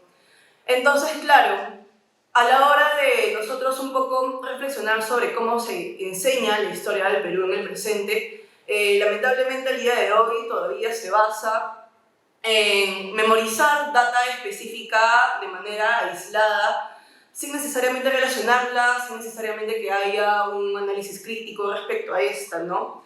Entonces, aquí nuevamente formulo esta pregunta: ¿cómo queremos que se nos enseñe la historia del Perú? Y que va con ese tercer punto que a mí me parece importante mencionar, ¿no? Nuevamente, la obra de Sinesio López, Ciudadanos Reales Imaginarios, aborda la complejidad de los procesos transcurridos en el siglo XX respecto al Estado peruano. Es un libro de texto de casi 600 páginas y que, claro, de acuerdo al formato en el cual está presentado y la terminología que emplea, podríamos también preguntarnos a qué público está dirigido. Entonces, yo pregunto de manera general, ¿qué persona no perteneciente quizás ahorita a la Facultad de Ciencias Sociales ha podido revisar este libro, aunque sea un par de capítulos? O ya inclusive ampliando un poco más esta pregunta, ¿qué persona quizás no perteneciente a la academia universitaria ha tenido y tiene la posibilidad de revisar este libro, que nuevamente es complejo, es completo y es importante, pero hasta qué punto nuevamente podemos reflexionar sobre la accesibilidad de ese conocimiento para las demás personas. Entonces, respecto a esto, ¿no? Reflexionar un poco sobre esta restricción que se da hasta el día de hoy frente a libros tan importantes como este, frente a seminarios también inclusive como este, ¿no? A mí me encantaría que en alguna próxima oportunidad conversatorios y debates quizás se den en espacios públicos, más allá de una aula universitaria, que también se acceda a un debate que trascienda a las propias personas académicas. Y por eso creo también importante replantear estos nuevos objetivos que se dan desde nuestra posición, desde estudiantes de sociología en pregrado, desde futuros doctores en sociología, ya inclusive profesionales al 100 de la sociología, sobre de qué manera podemos simplificar esta información, hacerla más accesible, explorar nuevos formatos y no exigir balones de oxígeno a las personas para poder comprender aquello que nosotros estudiamos con tanto esfuerzo. Y bueno, con esto quiero cerrar. Agradezco muchísimo la invitación. Creo que hay muchísimo que conversar también sobre este libro, su contenido y nuevamente, además de su propio contenido, la forma en la que seguimos construyendo lo que conocemos como conocimiento. Muchas gracias. Bien, gracias Julieta. Bueno, a quien desee hacer algún comentario, alguna pregunta, por favor, es el momento. No tenemos mucho tiempo, pero sí creo que podemos darnos algunos minutos para escuchar las inquietudes que pueda haber en el público. Sí, Giancarlo, a ver, adelante. Sí, dos preguntas puntuales, ¿no? ¿Qué otras formas de medir la desigualdad se pueden usar aparte del índice de Gini que no estén contemplados en el índice de desarrollo humano? Y si considera que en el escenario actual hay una especie de neoamoralismo vinculado a actividades extractivas. Esa dos cosas. ¿Podrías precisarme bien la primera? Sí, otras formas de medir la desigualdad, aparte del índice de Gini, que no estén vistas en el índice de desarrollo humano. Ya. Mira, ¿se escuchan? ¿Sí? Sí, ya. Bueno, miren, yo creo que lo que no considera el índice de desarrollo humano es justamente el tema de castas, ¿no? Pero si ves los trabajos de Adolfo Figueroa, es interesante, ¿no? Cómo demuestra él que una persona que tiene el mismo nivel de educación, ¿no? Que ha seguido la misma profesión, ¿no? Y van a trabajar casi al mismo sitio o hacen lo mismo en otras empresas, digamos, la desigualdad por casta, étnico-racial, aumenta enormemente la desigualdad. El ingreso es diferente, ¿no es cierto? O sea, yo creo que no se puede descuidar eso. Pues, o sea, si tú quieres entender la política hoy, sin el eje casta no lo vas a poder entender, ¿no es cierto? A López Aliaga, digamos, aunque es difícil entenderlo ya, aunque no hable de nada, o sea, pero, difícil entender, o la resistencia de la élite, ¿no? De la élite a que Castillo, o sea, con todos los defectos que pueda tener, la corrupción que pueda haber, en realidad hay una enorme resistencia, ¿no? De la élite criolla, de herencia colonial, que no pueden aceptar. O sea, sobre todo, digamos, fíjate, lo que yo he visto a través del siglo XX es que los que desarrollan un modelo, los que hacen un modelo de desarrollo, creen que solamente ellos lo pueden manejar. Así fue lo de la oligarquía. No querían permitir que nadie diferente a ellos manejara, ¿no es cierto? Y cuando los militares ejercieron el poder por encargo de la oligarquía o con el respaldo de la oligarquía, es para que hagan lo mismo que ella quería, ¿no es cierto? Entonces, claro que había tensiones en la oligarquía, claro que había tensiones también en las Fuerzas Armadas. La oligarquía bancocrática es un poco distinta a la terrateniente, ¿no es cierto? Pero la idea de casta, ahí está, ¿no es cierto? Ellos, solamente ellos, no pueden permitir que otro. O sea, yo creo que marca mucho, no solamente la desigualdad, sino, digamos, la cultura, la política, ¿no? Es necesario tomar en cuenta, y en el índice de desarrollo humano no está ese elemento, ¿no? De considerar la desigualdad, porque lo que toma el índice de desarrollo humano es básicamente ingreso, educación, esperanza de vida, y no recuerdo el otro, ¿cuáles? Son 4. ¿Ah? ¿Vivienda es, creo? Bueno, es 4 variables. Yo trabajé más o menos 40 variables y llegamos a los mismos resultados, el mismo mapa, ¿no? Porque esas variables del índice de desarrollo humano están bien seleccionadas, Entonces, pero falta la que te acabo de decir, necesitas un eje casta.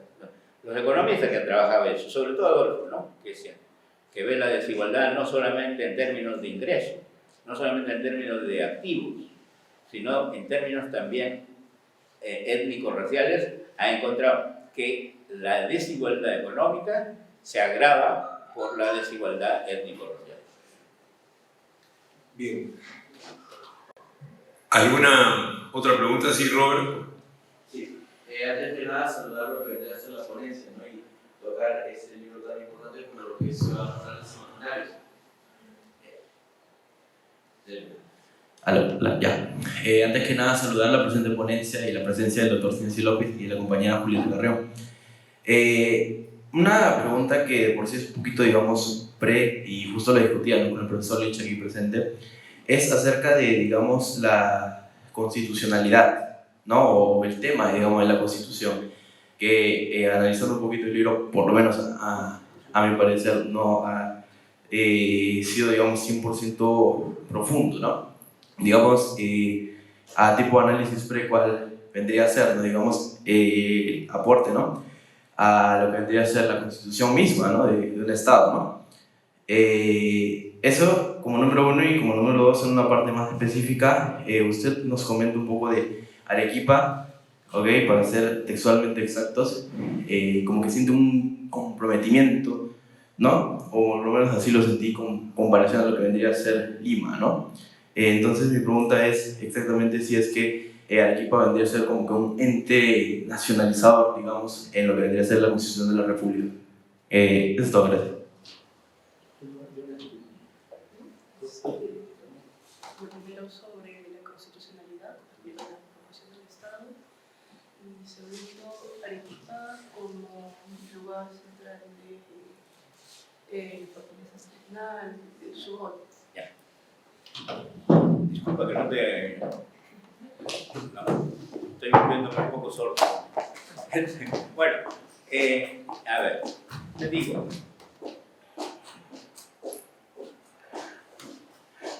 En el Perú ha habido un montón de constituciones, sobre todo en la primera mitad del siglo XIX, ¿no? Nuevamente Aljovín ha contado esa historia, ¿no es cierto? Un montón de golpes y contragolpes y 8 o 9 constituciones, ¿no? Entonces, luego viene la constitución más interesante, que a mí me gustó mucho, es la del 56, y que estaba destinada a ser la base de un Estado liberal, y que fue hecha básicamente por la Convención Liberal después de la Revolución del 54, ¿no? Fue muy interesante. Y ahí la clave son los hermanos Galvez, ¿no? Los dos. Entonces, y que arman una constitución liberal, ¿no?, y que Castilla en algún momento más o menos lo apoyó. Castilla era un líder conservador, en realidad, moderadamente conservador, los traicionó, ¿no? Y cerró la convención, anuló la constitución en el año 60 y se dio una constitución conservadora que recogía la del 39, una constitución conservadora, la del 60, ¿no? Con algunas cosas de participación de la gente, en fin, porque había ganado la batalla uno de los Gálvez, ¿no? Pedro Gálvez a Herrera, ¿no es cierto? Que había ganado la batalla política. Ese fue uno de los grandes debates, ¿no? En ese momento. Y entonces se dio participación, o sea, algo se mantuvo de la conquista, ¿no es cierto? En términos de votos, en fin. Ahora, es la más larga, hasta el 20, la cuestión más larga que hemos tenido, ¿no? 1860 a 1920, donde se reforma, Leguía trata de reformular, porque Leguía más o menos tiene un proyecto burgués, claro, ¿no es cierto? Claro, muy vinculado al capital norteamericano, ¿no? Pero es anticivilista, o sea, pero el problema es que no encuentra mucha herramienta como para avanzar. Y quiso dar una constitución. La verdad es que tiene algunas cosas nuevas, interesantes, sobre participación política, ¿no? De las mujeres, sobre todo a nivel ¿cómo se llama? Municipal, en fin, pero no hay el voto, ¿no? La del 33, a ver, es una constitución que se dio una coyuntura muy conflictiva, y donde se impuso el lado más oligárquico, liberal. Sí se tenía algunas cosas, ¿no? O sea, digamos que mantener sobre todo en la política económica más o menos el lado liberal, eso es lo que les interesó básicamente a todos, ¿no? Porque nosotros desgraciadamente no hemos tenido una política keynesiana, sino con Velasco. Ni el 30 tuvimos una política keynesiana. Cuando todos hacían política keynesiana, aquí en el Perú no se hizo, ¿no? En plena crisis de recesión, era necesaria una política keynesiana, no se hizo, ¿no? Entonces las constituciones tampoco, o sea, a que les interesaba mantener una política liberal y muy cerrada a la participación de los partidos sobre todo, ¿no? Los partidos no había, digamos, yo diría que la del 33 también dura hasta el 79. La del 79 es una constitución interesante que podía haber dibujado, o sea, que dibujaba un Estado nuevo, ¿no es cierto? El 79 es interesante, digamos, por la composición social de la Asamblea, ¿no es cierto? Por la composición política, perdón, política de la Asamblea. Un tercio en el centro, el APRA, un tercio a la derecha, a PPC básicamente, porque AP no va a participar, y a la izquierda otro tercio, ¿no es cierto? Entonces fue una cosa muy negociada. Una constitución es un pacto. Si hay alguna constitución que tiene el carácter de pacto del 79, porque Haya con mucha habilidad negoció con la izquierda para derechos sociales y con la derecha para economía social de mercado, ¿no es cierto? Con el PPC, ¿no es cierto? Y entonces ahí se iba a configurar una cosa interesante y que podía darle estabilidad a las reformas, porque eso es lo que importaba, ¿no es cierto? Porque cuando se hizo esa constitución había dictadura de Morales y asambleas, funcionaron simultáneamente, ¿no? Nuevamente la esquizofrenia, ¿no es cierto? O sea, había dictadura, pero había una asamblea constituyente. Entonces, y negociaron, ¿no? Negociaban. Morales negociaba porque se institucionalice, se reconozca algunas reformas, en fin, ¿no? Pero, bueno, y el APRA tenía un punto de vista muy interesante durante toda la revolución de Velasco, digamos. ¿Cuál era el punto de vista que mantuvo el APRA? Nosotros postulamos la reforma que ha hecho Velasco, pero queríamos hacerlas en democracia. El PPC, AP, no, totalmente en contra. La reforma lo mandó para la derecha, ¿no? Balaúnde, Ulloa, el PPC, todos fueron para la derecha, totalmente liberal, neoliberal, ¿cierto?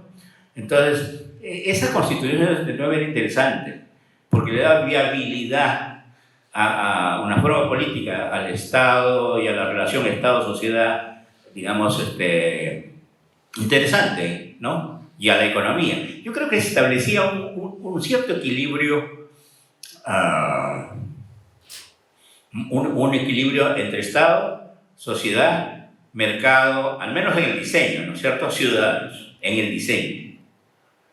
Eso se deshace totalmente con la neoliberal, ¿no?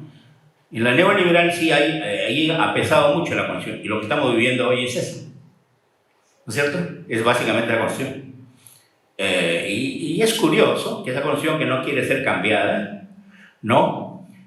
Sin embargo, y que pelean porque no se pueden. Si ustedes ven en la argumentación de ahora, ¿qué es lo que están diciendo? Hay que olvidarse del artículo 117, ¿no es cierto? Porque lo que vale es el acuerdo de Naciones Unidas, ¿no?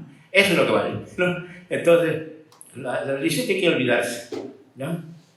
Y lo que eran antiglobales o antiorganismos o anti-OEA, anti-Naciones Unidas, hoy son hinchas, ¿no? Y contra lo que está adentro. O sea, se ve que digamos, son argumentaciones muy utilitaristas, pragmáticas, en fin, ¿no? Eso es lo que está pasando hoy. Pero yo creo que las constituciones que han marcado más un poco el esqueleto del Estado, y que podían ser interesantes de 79 y 93. Bueno, la que duró más también, la de 1860. ¿No? Bien. ¿Alguien está por ahí? Una última pregunta.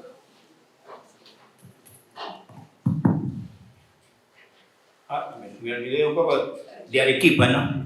Miren, a ver, Arequipa, tal como yo lo veo, ¿no? O sea, no soy historiador. Quiero decir una cosa a propósito de la historia, ¿no es cierto? Yo no soy historiador, no, yo soy sociólogo de profesión, politólogo por afición, ¿no? Entonces, pero más o menos me gusta la historia, ¿no? Y en todo caso, hay alguien que me inspira, que me ha inspirado mucho. No es ¿sabe quién es? Un libro que me fascinó mucho, de un liberal, que se llama Alexis de Tocqueville, que escribió un libro que se llama El Antiguo Régimen y la Revolución. Les recomiendo que lean el prólogo, al menos el prólogo. Es extraordinario. Entonces, comienza diciendo, no es una historia lo que voy a escribir. Es una reflexión sobre la historia, ¿no? Y lo que voy a discutir es con los revolucionarios que confunden su biografía con la historia, ¿no es cierto? Creen que la historia comienza con ellos, año 1, año 2, año 3. Yo me zambullí en la historia, estaba escribiendo en 1848. Me zambullí en la historia francesa, llegué hasta el siglo XVII y ahí encontré al Estado de hoy vivit y coleando. A la sociedad de hoy, vivit y coleando. El Estado de hoy, ¿no? Vivit y coleando. Estaba ahí el ejército, estaba la diplomacia, estaba la burocracia, o sea, toda una serie de instituciones modernas, ¿no? Y coincide con Marx en esa tesis de que la monarquía absoluta es la piedra angular del Estado moderno, así dice Marx, ¿no? Ahí coincide con Tocqueville, sin conocerse, ¿no? Entonces, bueno, eso me inspiró mucho, digamos, ¿no? Arequipa te lo digo rápido, ¿no? Fíjate, hasta mitad del siglo XIX, el sur dominaba, sobre todo, ¿no es cierto? Bueno, esto estoy usando un poco datos que después ha publicado Bruno Seminario, ¿no es cierto? O sea, a partir de mitad del siglo XIX para adelante viene el guano, y con el guano el sur se bajó su importancia. Antes tenía importancia porque se comunicaba con Bolivia, con el norte del Perú, con otros, etc. Era un centro comercial, un centro productivo, una relación central de todo el sur, y Arequipa era importante. Y ahí había más población, y en fin, ¿no? Económicamente más importante. Y eso cambia entonces con el guano. Hay un desplazamiento hacia la costa. Entonces viene la costeñización, o sea, se vuelve costeño, el Perú se vuelve costeño, ¿no? Y entonces, a eso hay que sumarle la derrota de Santa Cruz, ¿no es cierto? Y de todo el proyecto Perú-Boliviano, y la derrota Santa Cruz fue derrotado por la oligarquía del norte del Perú, por la oligarquía brasilera, por la oligarquía argentina y por la chilena. Y ahí viene un gran resentimiento del sur, y la pérdida de importancia, y en fin. Y yo creo que se mantiene hasta ahora, no sé, hay una larga historia y cultura del peso. Aunque fíjate, si tú ves los desarrollos ahora últimos en índices de competitividad regional, el desarrollo sí ha sido al sur. He hecho también yo el mapa del Estado. El Estado se ha ido un poquito más para el sur. Y el norte está, ¿no? Y sin embargo sigue contestatario, ¿no? Bueno, disculpa que... Bien, rápido, por favor, estamos al borde. Bueno, también saludo a los ponentes. Estuvo muy interesante todo lo que han dicho. Mi pregunta es, ¿qué características de la sociedad peruana pre-hiperinflación y pre-terrorismo hacían que sea menos conservadora? Y, o sea, ¿qué permitió que sea así? Porque, claro, entiendo de que estaban las condiciones de explotación y los partidos de masa, ¿no? Como el Partido Comunista y el APRA, pero no sé si podría agregar un poco más acerca de este tema. A ver, yo creo que la República Aristocrática fue muy conservadora, ¿no es cierto? O sea, luego viene la gran crisis desde el 20 hasta el 33 y comenzaron estas tres rutas para cerrar el Estado de Señores y la Sociedad de Señores, ¿no? Entonces, la ruta burguesa, la nacional popular y la socialista indoamericana. Y ahí comenzó a abrirse el Perú a lo más moderno, digamos, ¿no? A lo más moderno, yo creo. Y comenzó a cambiar parcialmente la cultura, creo, pero fue muy reprimida, ¿no? O sea, si alguien quiere ver cómo era la cultura a comienzos del siglo, Stein ha escrito algunas cosas a comienzos del siglo XX, ¿no? Pero después del 30 comenzó a cambiar muchas cosas, o sea... ¿Por qué? Porque se volvió un sistema tripartito, como ha llamado Gilbert a partir del 30, ¿no? Fíjense ustedes, la oligarquía dominaba la economía, la Fuerza Armada controlaba la política y el Estado, y el APRA, la sociedad, ¿no? El APRA, la sociedad. El APRA era una fuerza, ¿no?, importante, ¿no? En su primer momento incluso viene del origen marxista, ¿no? Pancho Aricó decía que Aya era mucho más marxista-leninista que Mariátegui, ¿no? Pero era un hombre radical. Eso fue cambiando lentamente, ¿no? Del antiimperialismo al interamericanismo, ¿no? Sin imperio. ¿Cómo es? Sí, algo así. Democrático sin imperio. ¿Cómo? Interamericanismo democrático sin imperio. Exacto, se cambia a partir de los 40, más o menos, es un viraje ideológico. Y el viraje político es básicamente el 56 y el 63. ¿No es cierto? Ahí ya se vuelve una fuerza armada, una fuerza política, el APRA, relativamente conservadora. Una cosa curiosa que quería decirles es lo siguiente, que a mí me llamó la atención. Los partidos que emergieron para cambiar la oligarquía, para cambiar el Estado, cambiar la sociedad oligárquica, terminaron sometiéndose a ella.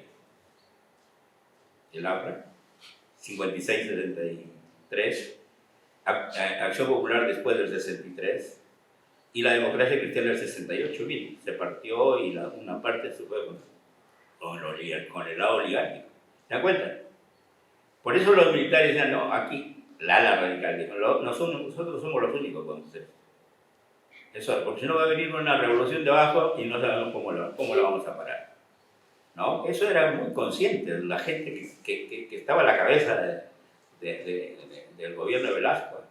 Uf, era gente, yo conocí casi a todos, ¿no? Y he hablado con algunos de ellos. Conocí también bien a Morales, he hablado largo con Morales. Morales era un oportunista. Bueno, ya no voy a traer en detalle.